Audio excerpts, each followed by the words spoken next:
Baiklah, untuk pertemuan selanjutnya, ke-6, kita akan membahas tentang dasar-dasar ilmu pengetahuan alam. Nah, ini seperti yang di awal pertemuan kita sudah jelaskan, tujuannya agar kalian mampu menganalisis masalah lingkungan, memecahkan sama berpartisipasi aktif dalam mengatasi masalah tersebut. Nah, di sini pengertian dasar-dasar sains atau dasar-dasar IPA itu sama. Sains itu IPA. Jadi dasar sains merupakan suatu ilmu yang memberi landasan pengetahuan dan wawasan luas kepada mahasiswa agar memiliki keyakinan dan jiwa besar untuk bersikap profesional, dinamis, dan mampu mengambil keputusan serta bertanggung jawab dalam memanfaatkan sumber daya alam dan lingkungannya. Nah, ini menurut Peter Erskine dalam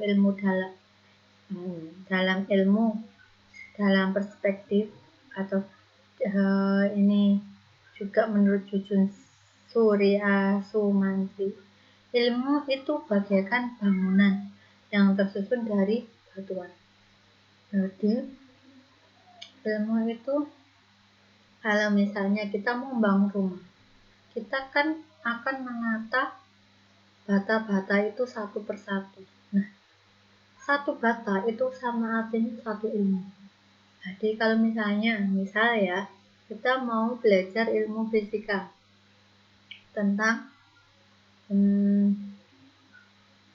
fluida misalnya, kita harus tahu apa fluida itu, apa zat cair itu, apa fluida itu, apa macam-macam zat, bagaimana kandungan sifat partikel di dalam zat itu, terus kemudian bagaimana sifat-sifatnya, terus kenapa dia kalau misalnya zat alir yang bisa mengalir itu kan berarti padat sama gas sama cair, terus kenapa, nah kayak gitu. Ini tuh dikumpulkan satu persatu sampai akhirnya nanti akan ada ilmu yang namanya ilmu tentang fluida atau ilmu hidrostatika. Oke. Menurut Hidayatnata Atmaja, dia menggambarkan struktur lapisan ilmu ada 2. Lapisan yang bersifat serapan praktikal sama lapisan yang bersifat paradigmatik asumsi spekulatif. Dalam penerapannya, ilmu dapat dibedakan atas ilmu murni. Ilmu tersebut hanya murni bermanfaat untuk ilmu itu sendiri dan berorientasi pada teoritisasi, dalam arti ilmu pengetahuan murni tersebut terutama bertujuan untuk membentuk dan mengembangkan ilmu pengetahuan secara abstrak, yakni untuk mempertinggi mutunya.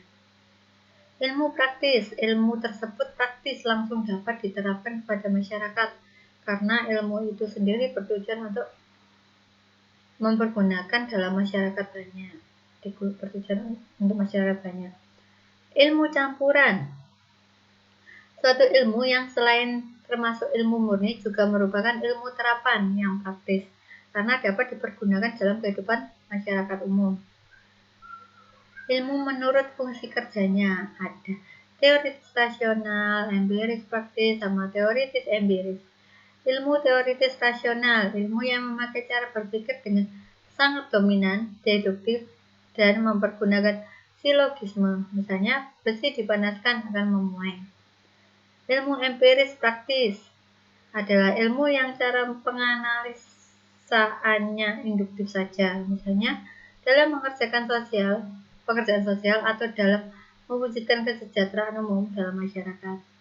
Ilmu teoritis empiris adalah ilmu yang memakai cara gabungan berpikir deduktif, induktif deduktif atau sebaliknya deduktif induktif.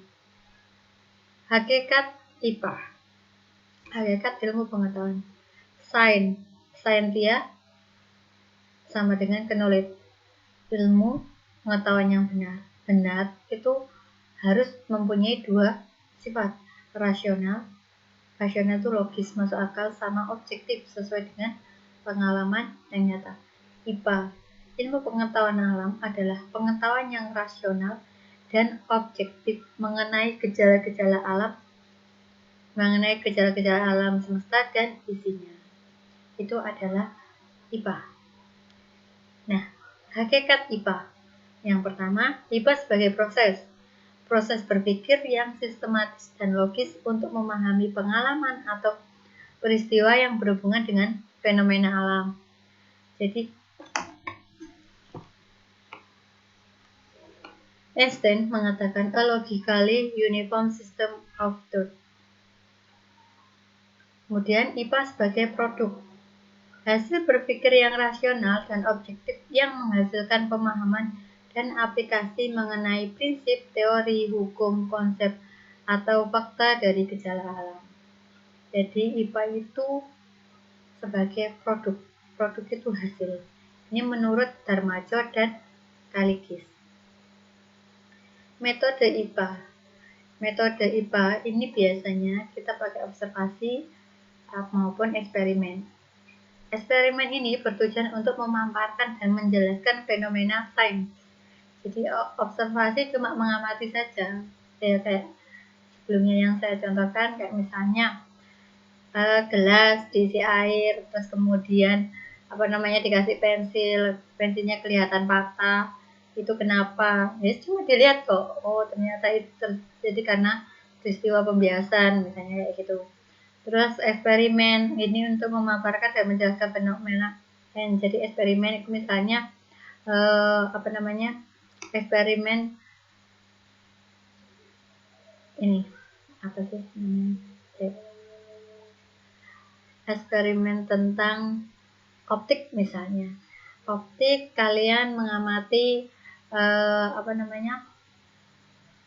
pembiasan cahaya juga bisa, atau ini gelombang bunyi, eksperimen terkait resonansi. Jadi ketika garpu tala digetarkan terus kemudian didekatkan pada tabung resonansi, nanti akan terdengar bunyi nyaring di tabung resonansi tersebut. Itu contohnya eksperimen. Jadi eksperimen itu praktikum langsung, intinya gitu.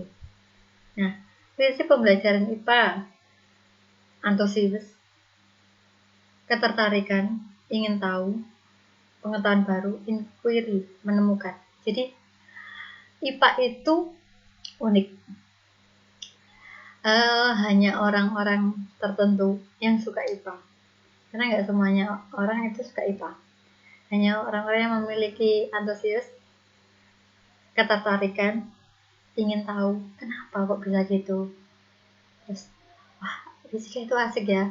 Karena fisika itu nggak hanya mengajarkan tentang gerak saja, tapi juga mengajarkan tentang astronomi, ilmu bumi, terus segala sesuatu yang ada di dalam kehidupan sehari-hari kita tidak jauh dari IPA. Nah, akhirnya kita antusias pengen belajar IPA sebenarnya seperti apa sih, kayak gitu.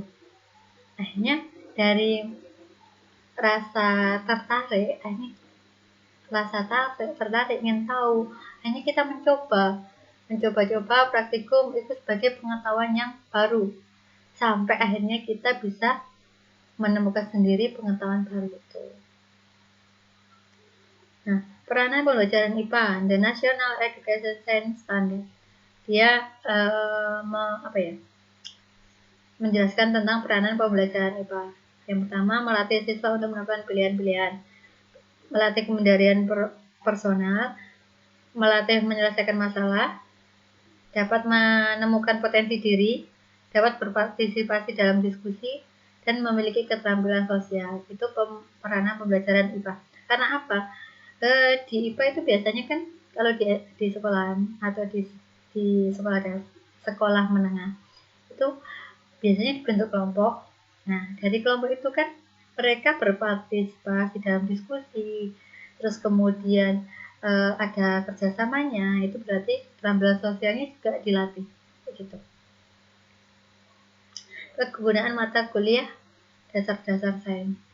Nah, dalam bidang teknologi, perkembangan masyarakat informasi merupakan proses kesinambungan revolusi industri dengan didukung oleh kemajuan di bidang telematika, telekomunikasi, dan informatika, maka arus informasi akan mengalir secara deras dan sangat mudah diperoleh. Semua ini akan terlaksana dengan baik bila penguasaan sains telah dipenuhi. Dalam bidang pangan dan perbaikan gizi. Dalam bidang pangan dan gizi, peran sains cukup besar, baik dari segi peningkatan penyediaan pangan, penganekaragaman pola konsumsi masyarakat, maupun dalam peningkatan status gizi masyarakat, serta mengurangi berbagai jenis penyakit akibat kekurangan gizi. Untuk bidang bioteknologi, untuk dapat berkembangnya bioteknologi secara baik, diperlukan kemampuan penguasaan dalam bidang biologi, mikrobiologi, biokimia, genetika, fisika, dan kimia. Bidang lain ada bidang industri, pertanian, teknik, kedokteran, dan pengobatan. Oke, untuk yang keempat bidang ini, kalian cari sendiri apa sih manfaat sains, apa kegunaan sains di bidang-bidang ini.